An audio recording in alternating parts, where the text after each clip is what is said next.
Hello, everyone. It's a pleasure to welcome you to this in-depth analysis of events as they continue to unfold within the Nigerian state. In the ongoing Southeastern, of course, economic summit organized by the Eastern governors, there have been this purported propaganda that Alex Oti of Abia State is launching. Of course, they proposed the first Eastern seaport in the history of the Eastern people of Nigeria. I think this is quite mischievous and unguided utterances. I'm here to debunk, of course, that this is not true.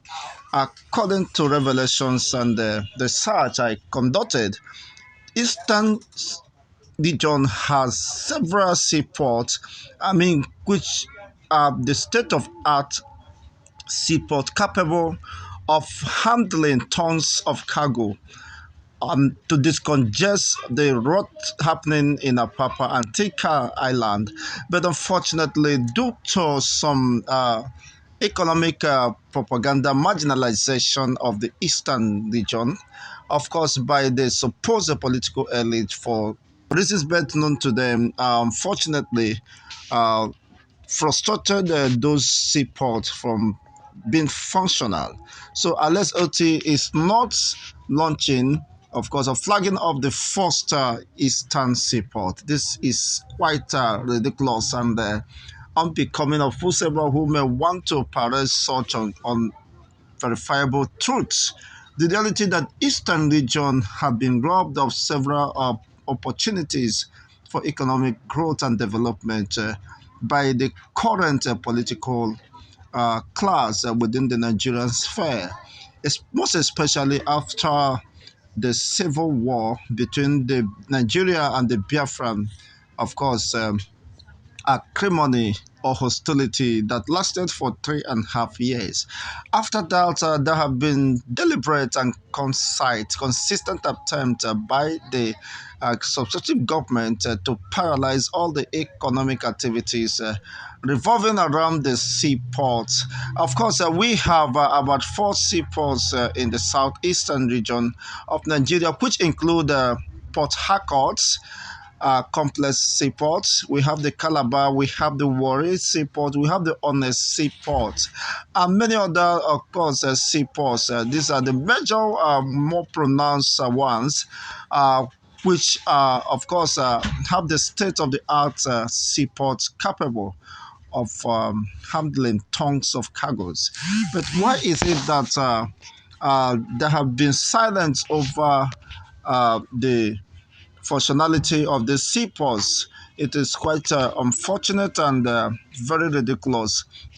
For instance, the Port Harcourt seaport is located, of course, in the Gulf of Guinea, of which is the eastern region, called the Rivers Port, a complex in the eastern Nigeria.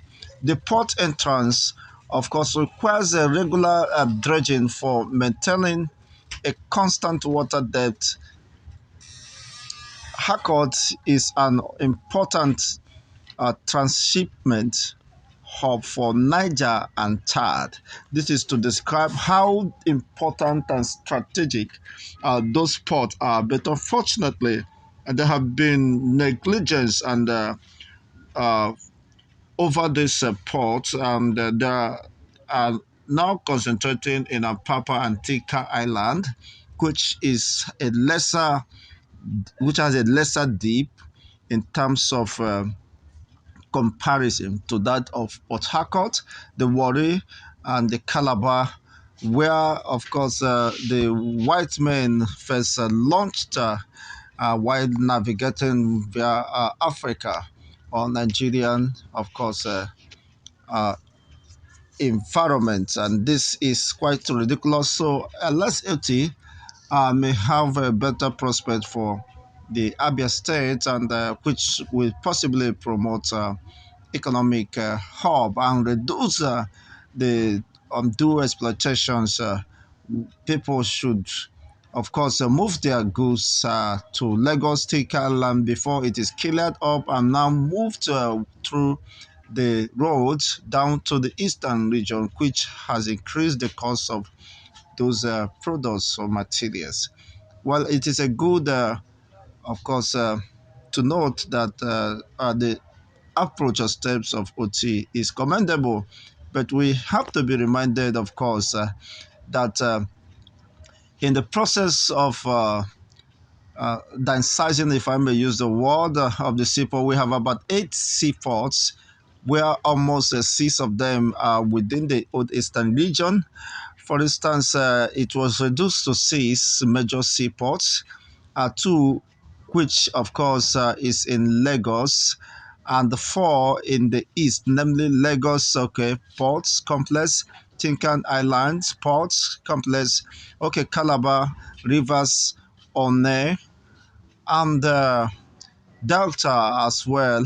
Respectively, you can understand now, out of these eight, which was reduced to six, only two was sited in Lagos, this western region, while four or six, let me say four officially recognized, is in the eastern region. Then why is it that all the port activities is being narrowed only to Apapa and Tinker and Land, while you have more state-of-the-art seaports complex within the eastern region? It is quite unfortunate that such economic sabotage is going on within the Nigerian state, while that would have provided enormous resources or economic activities that will boost the economy of the regions.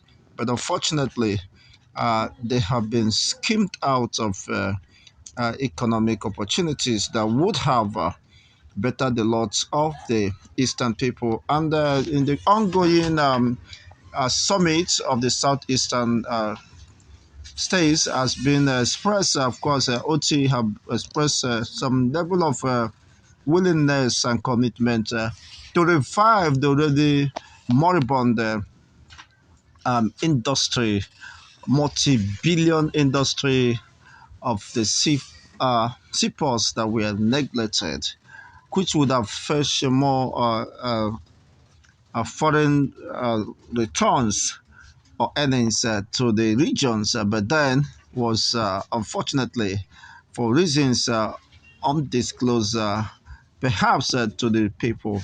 There have been several calls. Why is this seaports not working? But well, time will always reveal the truth. The project, which was based in Owaza, Upper East LGA, Abia State, will be flagged off according to Governor Oti on 30th of September. That is fantastic. Being Saturday tomorrow.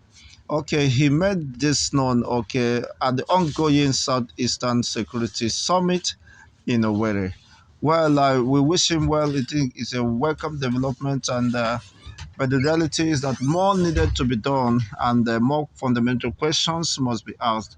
Why and how did those, of course, four working state-of-the-art seaports reduce to such redundancy, and no activities, of course, been encouraged within those seaports, and it is time to begin to ask these important questions and to get the fundamental issues addressed.